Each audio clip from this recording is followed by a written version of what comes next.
आपको यह जानकर आश्चर्य होगा कि उत्तराखंड राज्य में भ्रष्टाचार पूरी तरह से खत्म हो चुका है, और होगा भी कैसे नहीं। देवभूमि उत्तराखंड में इस समय जीरो टॉलरेंस की सरकार का झंडा जो बुलंद है, राज्य में राम राज्य स्थापित हो चुका है। जनता के दिए हुए कर का एक एक पैसा जनहित में खर्च हो रहा है।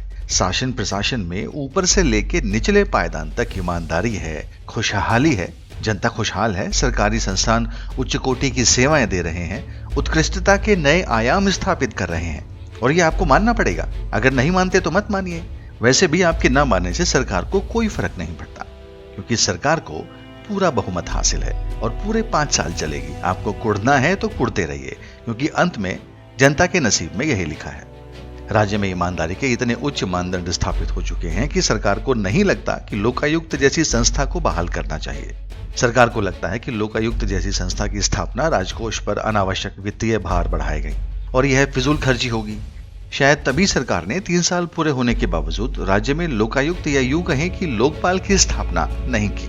यहाँ यह भी बताना जरूरी होगा कि यह उसी पार्टी की सरकार है जिस पार्टी ने अन्ना हजारे के लोकपाल जन आंदोलन का बढ़ चढ़कर समर्थन किया था और पूरे देश में एक लहर और जन भावना उत्पन्न की थी कि केंद्र की कांग्रेस सरकार भ्रष्टाचारी है। उस आंदोलन की परिणति यह हुई थी कि जनता ने आम चुनाव में कांग्रेस को सत्ता के गलियारों से उखाड़ फेंका, और जो अब तक सत्ता के गलियारों में आने के लिए एड़ियां रगड़ रही है।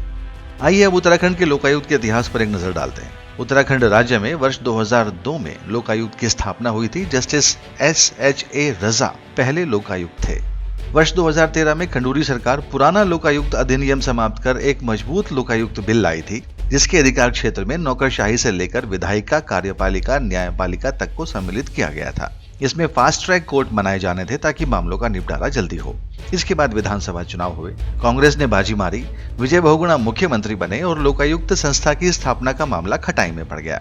वर्तमान स्थिति यह है कि अब राज्य में पिछले 3 सालों से लोकपाल जन आंदोलन की अग्रणी रही भारतीय जनता पार्टी की सरकार राज्य में कार्यरत है और लोकायुक्त अधिनियम बिल विधानसभा के विचाराधीन है, और नतीजा फिर वही ढाक के 3 बात। अब बात करते हैं फिजूल खर्ची की। सरकार की फिजूल खर्ची के आलम का एक उदाहरण यह है कि लोकायुक्त कार्यालय में 30 से भी अधिक अधिकारी और कर्मचारी तैनात हैं, जिनके वेतन पर सालाना 3 करोड़ से भी अधिक का खर्च कर रही है सरकार, और ये अधिकारी और कर्मचारी बिना किसी काम को किए वेतन ले रहे हैं। जीरो टॉलरेंस और राम राज्य का इससे बेहतर उदाहरण और क्या हो सकता है। उत्तराखंड राज्य में लोकायुक्त की स्थापना न होने के पीछे केवल 2 ही वजह सामने आती है। पहली वजह, उत्तराखंड राज्य में भ्रष्टाचार बिल्कुल खत्म हो चुका है।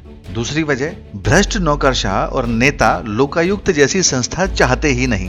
अब भ्रष्टाचार खत्म हुआ है या नहीं, यह तो जीरो टॉलरेंस की सरकार बेहतर जाने या जनता जानती है, लेकिन यह दावे के साथ कहा जा सकता है कि सरकार के खजाने पर साल दर साल बोझ बढ़ रहा है। राजकोष की स्थिति चिंताजनक है, लेकिन अधिकांश इंजीनियरों, बड़े बाबुओं, ठेकेदारों, नेताओं और मंत्रियों की संपत्ति में साल दर साल इजाफा जरूर होता रहता है।